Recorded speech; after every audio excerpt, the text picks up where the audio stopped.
Hey everybody, this is Sabrina and welcome back to my channel. I have my first two favorite books to add into my reading journal for May. This is 7 Days in June on the left hand side and The Measure on the right hand side. I am trying to stick to one book, one page. You guys, this was really hard. And now I'm contemplating, well, maybe if I run out of room, that's okay. I'll just make a second volume. I could totally do that, right? I could totally do that. So that was on my mind as I was making these pages and I was having to cram in stuff and I didn't get to write as much as I wanted to. So for the right hand side, I have a bunch of flowers in the blue and the gray. And I'm just going to ignore the bright yellow on the book cover. Just going to ignore that. And on 7 Days in June, I'm ignoring the red. But I'm going to use the same blue ink on both of the pages. That way there's some continuity between both of the pages. And I'll also use a different type of floral stamp. Basically, it's just some greenery, and I will stamp that in blue ink, and then I'm going to make some flowers for 7 Days in June. Just something a little different. And I also stamped a flower in blue ink as well. And now I'm going to make the flowers. At first, I thought I was going to do just pink and then use my blending brush and blend it in, but it felt like the stamped outline of the flower just got a little lost. So I'm going to do black and then blend in some pink. And I did notice that blending it in made the black ink kind of fade, so maybe I didn't wait long enough for the black to dry. But either way, I really love how these flowers turned out, and I feel like it's an easy way to customize your spread, make it your own, and it's just super easy. Super easy technique and a very easy flower shape to cut out. This is a stamp set from Everyday Explorers, and I don't think it's sold anymore, but I love it. It's absolutely fantastic. So I'm going to cut out 3 of these and then put them in 3 different sections on my reading journal, since that's kind of my go-to formula, making 3 different clusters and also picking out some phrases that I think goes with the theme of the book. And I have those kind of set aside. You can't see them on camera, but I will stamp those in a little bit. So one of the flowers is going to go by the book cover. Obviously, I thought about doing 2, but decided to just do 1 there, 1 on the side, and 1 on the bottom. Then I'll just trim off the excess that I don't need. I'm excited to tell you about these books because I absolutely loved both of these books. They are very, very different books, and I just think they're so good. So good. It's also good that I had just a little bit of room for a synopsis, because I feel like just knowing the bare minimum with both of these books is probably the good way to go. Because I knew what 7 Days in June was about based on the description on Goodreads, but that is what it's about, but so much more. Like, there's so many layers to it. Same thing with The Measure. So many different layers and so many different things to think about and analyze, and just 2 really awesome, extraordinary books.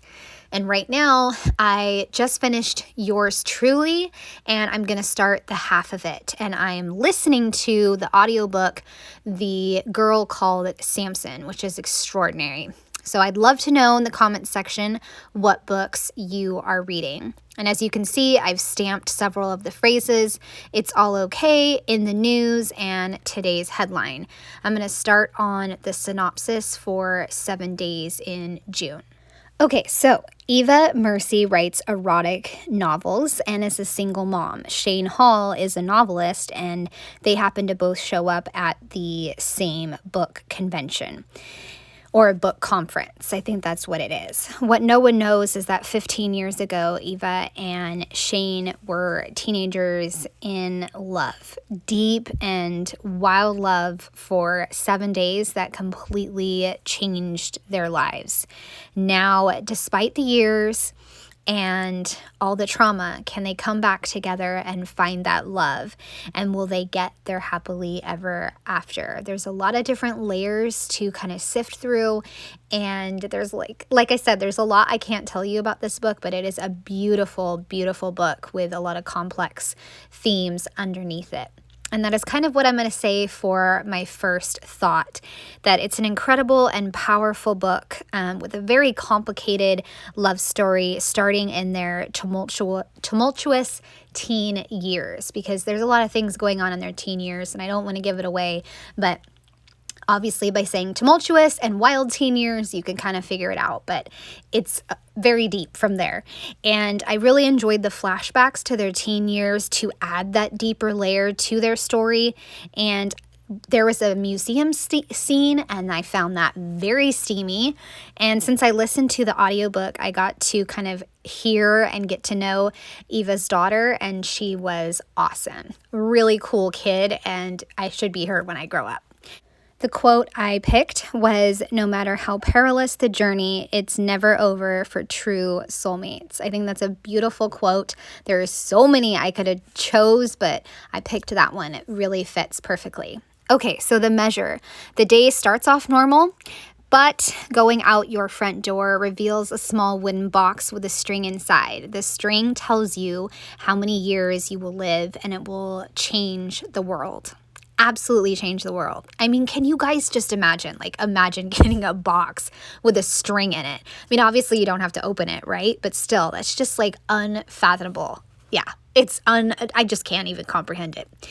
Anyways, the book explores 7 different characters as they navigate this new world and the changes to come. All of these characters have a connection to each other, and each of their choices impacts everyone. The measure explores what happens when people are given a chance to see how much time they have and what they will do with that time, and reevaluate what's really important in their lives. And yeah, it's just a fascinating book.